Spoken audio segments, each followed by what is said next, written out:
Hello everyone, this is Sanjay and I welcome to the another video of grammatical rules. आज का हमारा topic है subject verb agreement और ये टॉपिक बहुत ज़्यादा इंपॉर्टेंट है because many of the students are facing the issue with the grammatical rules.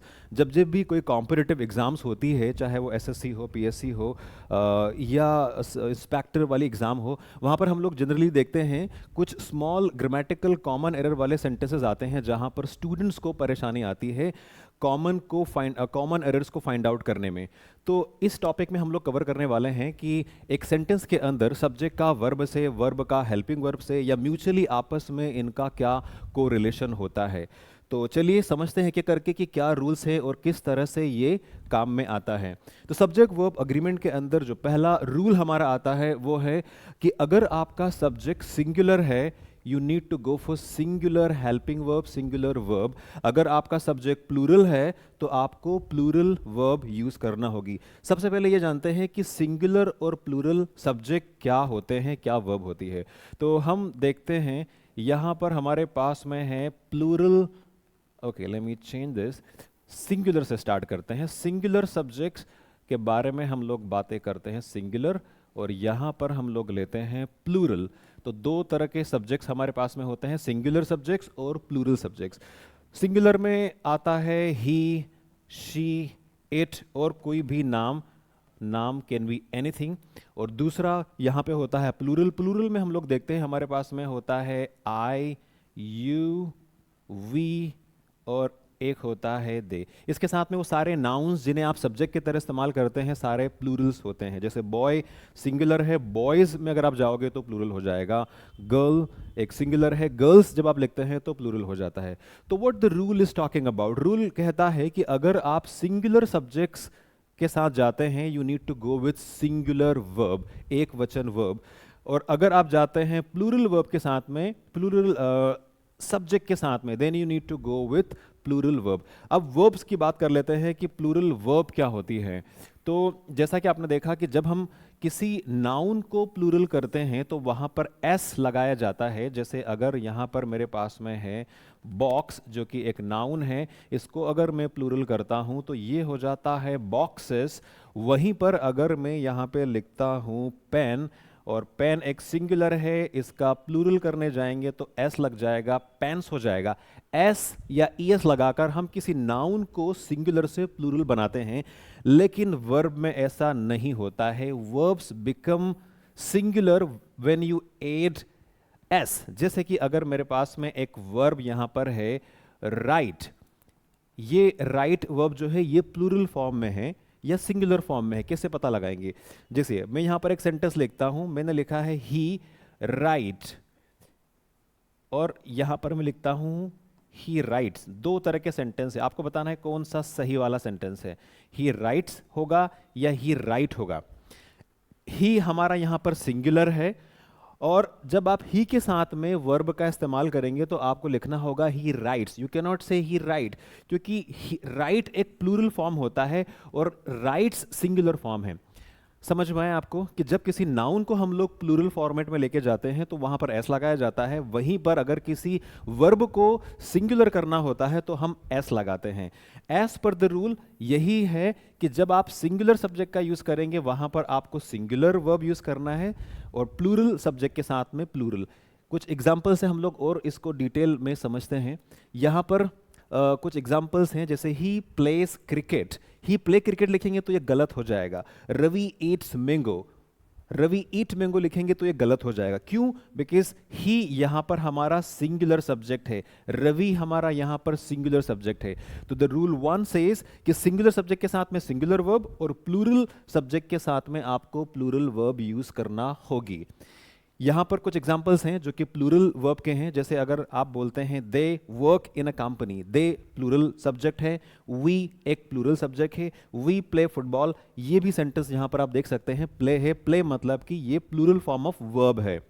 चलिए आगे चलते हैं और देखते हैं अगला रूल क्या है। नेक्स्ट रूल सेज कि एवरीवन, समवन और anyone, anyone, anybody, someone, somebody, no one, nobody, ये जितने भी सब्जेक्ट्स हैं इनके साथ में हमेशा आपको सिंगुलर हेल्पिंग वर्ब या सिंगुलर वर्ब या सिंगुलर हेल्पिंग वर्ब का प्रयोग करना है। यहां पर कुछ एग्जांपल्स दिए हुए हैं, जैसे everyone likes music. Everyone like music लिखेंगे तो ये गलत हो जाएगा। ये कॉमनली देखा गया है एग्जाम्स में, इस प्रकार के सिंपल और इजी क्वेश्चंस आते हैं जहां पर आप गलतियां कर देते हैं। आप लाइक और लाइक्स में से लाइक को चूज कर देते हैं क्योंकि यहां पर लिखा होता है एवरीवन, मतलब सभी, हर कोई। तो आपको ध्यान रखना है कि एवरीवन, समवन, ईच। एवरीवन के बाद में आप देख सकते हैं यहां पर लाइक्स लिखा हुआ है, समवन के बाद में हमने इज लिखा है, someone is calling you, each student has a book, have नहीं आएगा यहां पर। एक बार समझ लेते हैं कि सिंगुलर और प्लूरल हेल्पिंग वर्ब क्या होती है। अगर यहां पर मैं लिखता हूं हेल्पिंग वर्ब सिंगुलर और हेल्पिंग वर्ब प्लूरल, तो देखो यहां पर अगर इज हमारे पास सिंगुलर हेल्पिंग वर्ब है तो आर प्लूरल हो जाएगा। अगर यहां पर हमारे पास में वॉज सिंगुलर है तो वर प्लूरल हो जाएगा। वहीं पर अगर हैज सिंगुलर है तो हैव प्लूरल हो जाएगा। अगर हम क्वेश्चंस में जाते हैं या दूसरी हेल्पिंग वर्ब्स में जाते हैं तो डज हमारा सिंगुलर है और डू यहां पर एक प्लूरल हेल्पिंग वर्ब होता है। So you need to know this. अभी वापस आते हैं अगले रूल की तरफ कि किस तरह से हमें सब्जेक्ट वर्ब अग्रीमेंट में नेक्स्ट कैटेगरी देखनी है। नेक्स्ट यहां पर हम लोग बात करते हैं and. Now this is very important. एक सिंपल सेंटेंस के अंदर दो सेंटेंसेस अगर एंड से जुड़े हुए हैं, दो सब्जेक्ट्स अगर एंड से जुड़े हुए हैं, यहां पर दो सब्जेक्ट हैं, पहला है रवि, दूसरा है अमित, और हम बोल रहे हैं कि Ravi and Amit are friends.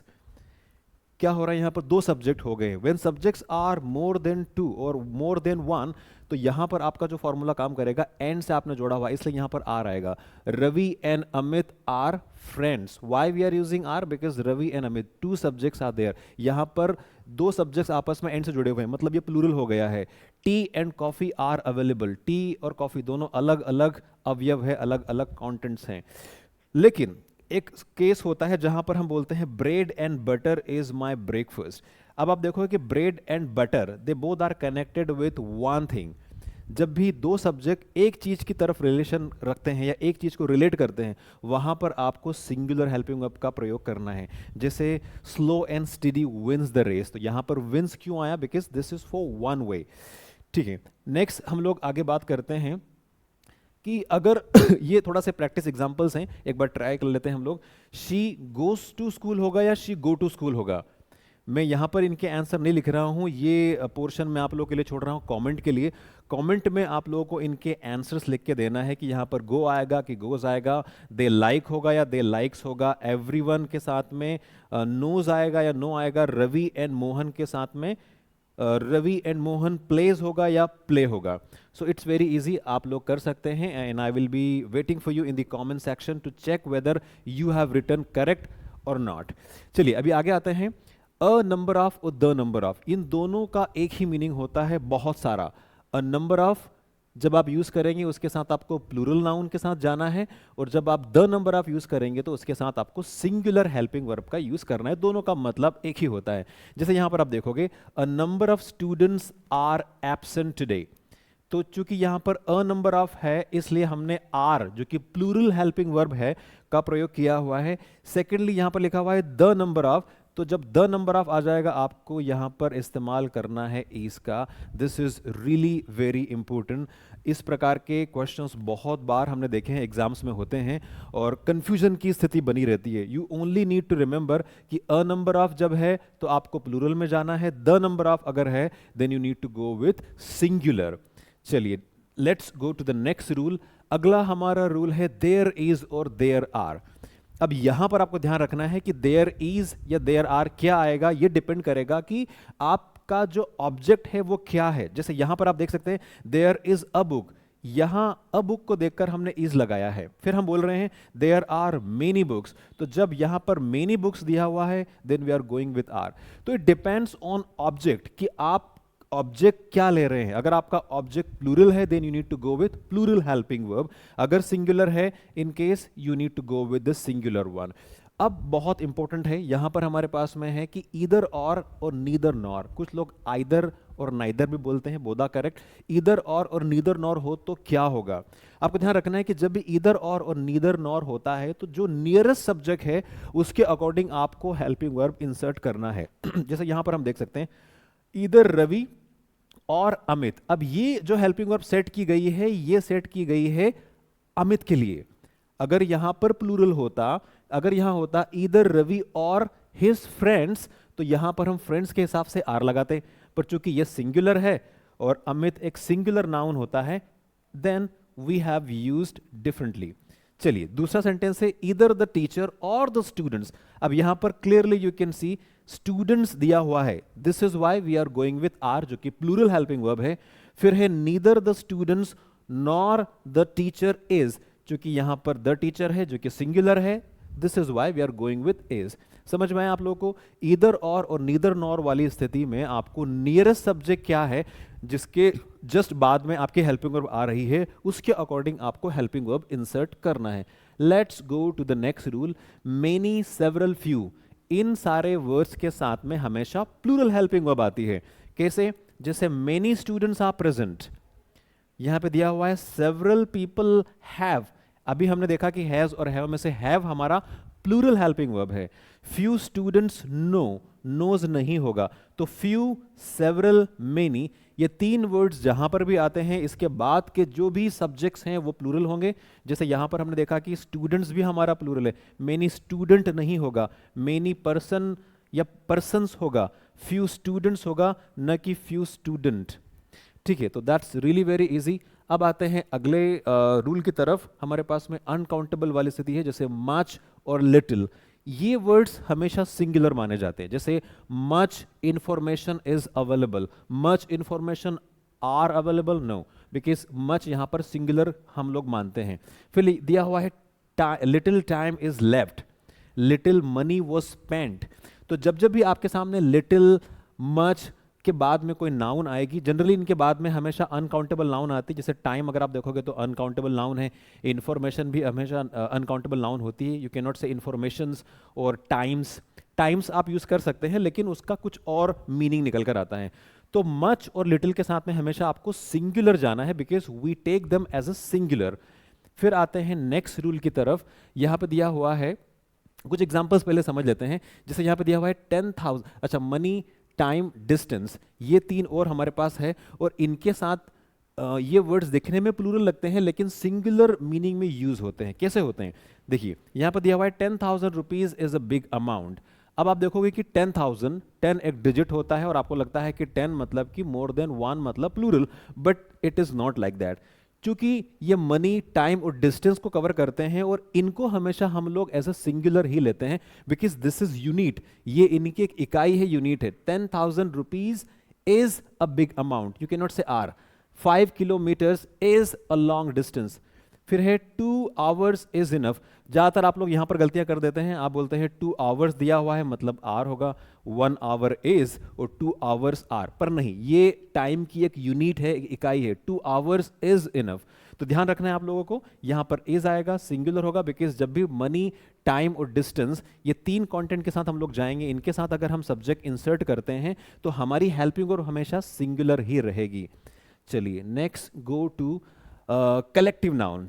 Noun में हम लोगों ने पढ़ा है पहले और आगे भी हम लोग पढ़ने वाले हैं कि कलेक्टिव नाउन मतलब ग्रुप ऑफ नाउन्स। जैसे टीम का मतलब होता है ग्रुप ऑफ प्लेयर्स, फैमिली का मतलब होता है group of members, group of committee का भी मतलब होता है group of people, group of member, और ग्रुप का मतलब भी होता है ग्रुप ऑफ पीपल, लोगों का समूह।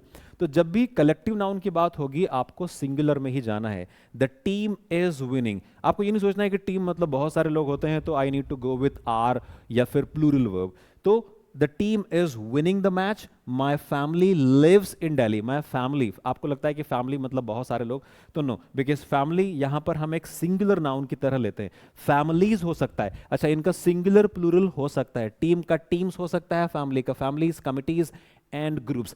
ऐसा अगर होता है then you need to go with plural, पर चूंकि यहां पर सिंगुलर है you have to choose singular noun, singular helping verb, singular verbs. Then next यहां पर हमारे सामने है, थोड़ा सा डिफिकल्ट वाला है कि सब्जेक्ट के साथ अगर विथ अगर दिया हुआ है अलोंग विथ, टुगेदर विथ या विथ आता है, then you need to go with the main character, the main subject. जैसे यहां पर दिया हुआ है the teacher along with student is going. अब यहां पर आप देख रहे होंगे कि स्टूडेंट्स दिया हुआ है लेकिन फिर भी हम लोग इज यूज कर रहे हैं क्योंकि हमारा मेन सब्जेक्ट क्या है, हमारा मेन सब्जेक्ट यहां पर टीचर है। तो आपको ध्यान ऐसे रखना है, अलोंग विद जब भी लिखा हुआ आएगा आपको फर्स्ट सब्जेक्ट की तरफ ही जाना है। The teacher is going on a trip, किसके साथ जा रहा है? With the student. तो अगर आप इसको कनेक्ट करेंगे तो ये ऐसा ही होगा, the teacher is going on a trip.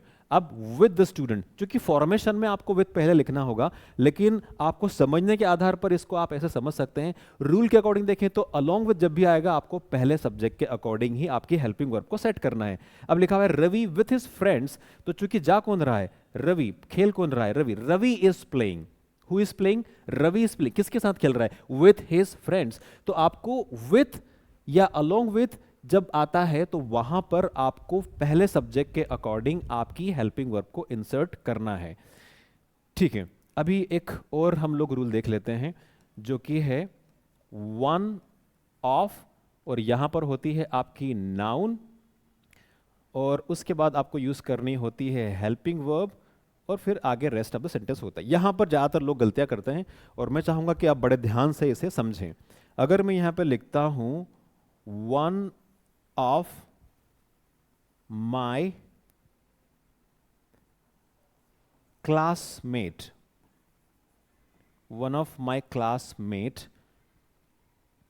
या फिर वन ऑफ माई क्लासमेट्स, क्या होगा? सबसे पहला क्वेश्चन तो यही होगा, वन ऑफ माई क्लासमेट या फिर वन ऑफ माई क्लासमेट्स। और यहां पर इज और आर दो चीजें हमारे पास में हैं, और हमने लास्ट में लिखा हुआ है कमिंग। अभी यहां पर आपको बताना है कि वन ऑफ माई क्लासमेट होगा या क्लासमेट्स होगा, इज होगा या आर होगा। आप लोगों को लग रहा है कि शायद चॉइस है यहां पर, one of my classmate is coming और one of my classmates are coming. ऐसा नहीं है। जब भी वन ऑफ वाली स्थिति बनेगी तो यहां आपका जो नाउन है वो हमेशा प्लूरल ही होगा। अगर नाउन है तो प्लूरल होगा, प्रोनाउन है तो उसका भी प्लूरल फॉर्म ही यूज होगा। तो सही सेंटेंस क्या होगा? One of my classmates is coming. इसमें ज्यादातर गलतियां नोटिस की गई है। Being as an English teacher, जब मैंने बहुत सारे स्टूडेंट्स की कॉपीज भी चेक की कई बार स्कूल्स में, कॉलेजेस में, तो ये सारी गलतियां हो जाती है। ज़्यादातर लोग बोलने में भी इस प्रकार की गलती करते हैं। वो बोलते हैं one of my friend, one of my computer, one of my computers होना चाहिए। फिर अगर हम प्रोनाउन में जाते हैं तो वहाँ पर भी होगा, जैसे वन ऑफ के बाद हमेशा देम होगा, वन ऑफ हिम नहीं होगा। I have many friends, one of them lives in Delhi. तो अगर यहां पर मैं बोलता हूं वन ऑफ हिम तो ये गलत हो जाएगा। जब भी प्रोनाउन के बारे में बातें करेंगे तो वन ऑफ, तो वन ऑफ के बाद में हमेशा आपका जो प्रोनाउन है या नाउन आप यूज कर रहे हैं, one of the students, one of the doors, one of the classes, और उसके बाद आपकी जो नाउन होगी वो सिंगुलर होगी। क्योंकि हिंदी में इसका मतलब क्या निकल कर आता है? One of the computers, computers में से एक computer. One of my friends, मेरे दोस्तों में से एक दोस्त। वन ऑफ द हाउसेस, बहुत सारे घरों में से एक घर। तो ये आपको ध्यान रखना है हमेशा कि वन ऑफ के बाद में जो प्रोनाउन है वो आपको प्लूरल, या आपका नाउन है तो वो भी आपको प्लूरल में ही जाना है। फिर जब आप सेंटेंस देखेंगे तो यहां पर मेनी भी हो सकता है। अगर ऐसा लिखा हुआ आता है कि मेनी ऑफ देम, तो यहां पर आपको प्लूरल में जाना है। आपका सब्जेक्ट प्रोनाउन यहां पर प्लूरल रहेगा, और उसके बाद जो हेल्पिंग वर्ब है वो भी आपको प्लूरल में जाना है, डिपेंडिंग ऑन यहां पर मेनी है या फिर वन है। वन वाले केस में आपकी हेल्पिंग वर्ब सिंगुलर रहेगी और आपका नाउन प्लूरल रहेगा। तो I hope you understood this. और अभी आपके लिए होमवर्क ये है कि आप लोगों को आज सब्जेक्ट वर्ब अग्रीमेंट में जितने भी रूल्स हमने देखे हैं कि सिंगुलर वर्ब के साथ में सिंगुलर सब्जेक्ट प्रयोग किया जाता है, सिंगुलर सब्जेक्ट के साथ जब आप सेंटेंस बनाते हैं then you need to go with the singular helping verb. इसके साथ हमने बहुत सारे रूल्स देखे हैं, nobody, anybody, someone, somebody, either और, नीदर नॉर, और अलोंग विद, टुगेदर विद, और लास्ट में हमने देखा वन ऑफ, या अगर मेनी ऑफ के साथ हम लोग जाते हैं तो किस प्रकार आपको हेल्पिंग वर्ब सेट करना होती है। You need to write down 2 sentences for each of the rules we have studied in today's session, and I will be designing the new session for you. एक नया वीडियो जल्द हम आप लोगों के लिए लेकर आएंगे जहां पर हम लोग बात करेंगे दूसरे अलग कंटेंट के बारे में जो कि ग्रामर से रिलेटेड होगा। सो देखते रहिए and keep on watching, keep on enjoying, keep on learning. Thank you so much.